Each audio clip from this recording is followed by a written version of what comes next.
Marc, bonjour. Bonjour Bernard. Dans le Figaro, il y a le blues des fabricants français de masques en tissu. Oui, la grande désillusion, a même écrit le quotidien dans ses pages saumon, qui revient sur ces entreprises qui ont changé leur cahier des charges en un clin d'œil pour combler la pénurie. Exemple avec l'entreprise Les Tissages de Charlieu. Au départ, explique le Figaro, elle était spécialisée dans le tissu pour l'ameublement et l'aéronautique. En un week-end, raconte son patron, nous avons conçu 40 prototypes de masques. Au plus fort de son activité, Les Tissages de Charlieu en fabriquaient 5 millions par semaine. Et puis brutalement, le 15 mai dernier, les commandes se sont écroulé, raconte le Figaro. L'épidémie a décru et puis surtout les Français se sont tournés vers le masque jetable importé de Chine ou d'Asie, pourtant 10 à 20 fois plus onéreux qu'un masque lavable. Alors à qui la faute? À la grande distribution, aux pharmacies, premiers fournisseurs de masques chirurgicaux, à Air France aussi qui fait enlever leurs masques en tissu aux passagers pour leur en donner des jetables, et puis peut-être aussi à l'État. Un fabricant rappelle que Bercy avait commandé mi-avril 10 millions de masques lavables au Vietnam alors que les usines françaises tournaient à plein régime. Aujourd'hui, nous dit le Figaro, les machines sont à l'arrêt, 40 millions de masques en tissu restent sur les bras des fabricants et il leur faudra 5 à 7 ans pour amortir les investissements. Le virus, lui, pendant ce temps-là, continue de circuler. Il occupe toujours la une de vos journaux ce matin. Oui, avec l'inquiétude du moment, la canicule va-t-elle faire flamber l'épidémie? C'est en première page des quotidiens régionaux, Le Progrès, les dernières nouvelles d'Alsace, le Dauphiné libéré.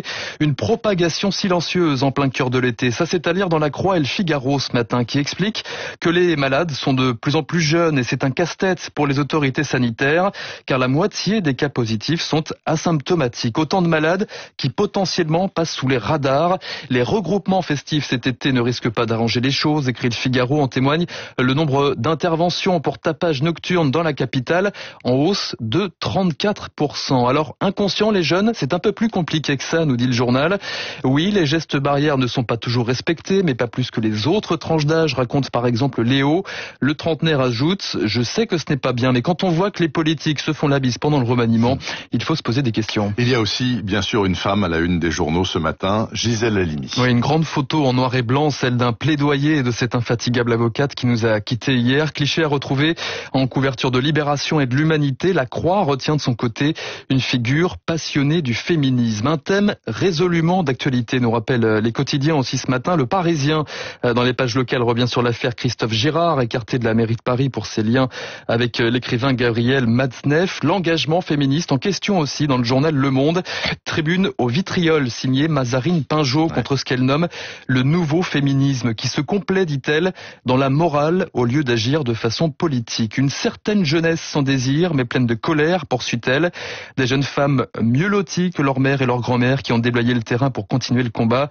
Ce qui se passe aujourd'hui est d'un ennui mortel, conclut Mazarine Pinjot. Et puis il y a aussi une photo choc, cette fois dans le journal Les Échos ce matin. Oui, un cliché pris par un drone à gauche, un paysage aride à droite, une parcelle de végétation qui semble bien vulnérable. Cette photo, elle a été prise dans le nord-ouest du Brésil et elle témoigne de l'ampleur de la déforestation en Amazonie.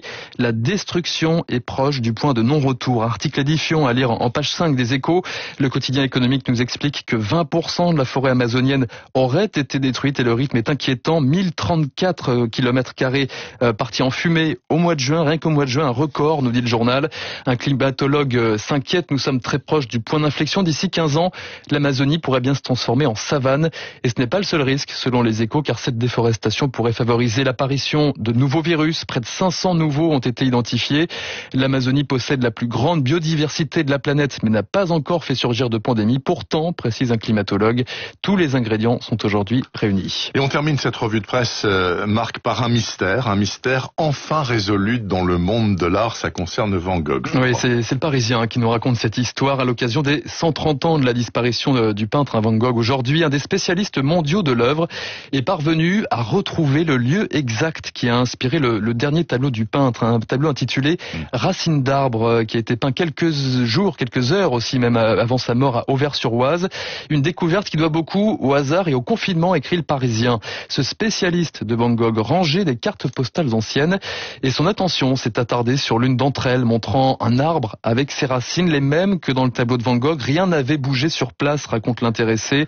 Après l'église, après la chambre, après les champs de blé, il y aura donc les racines, sorte de testament pour Van Gogh qui a toujours lutté pour la vie et la beauté de la nature. Merci beaucoup. C'était la revue de presse de Marc Bourreau sur Radio Classique. À demain, Marc, sans faute, et bienvenue aux deux esprits libres du jour, le député MoDem Jean-Louis Bourlange et le rédacteur en chef de La Croix Jérôme Chapuis.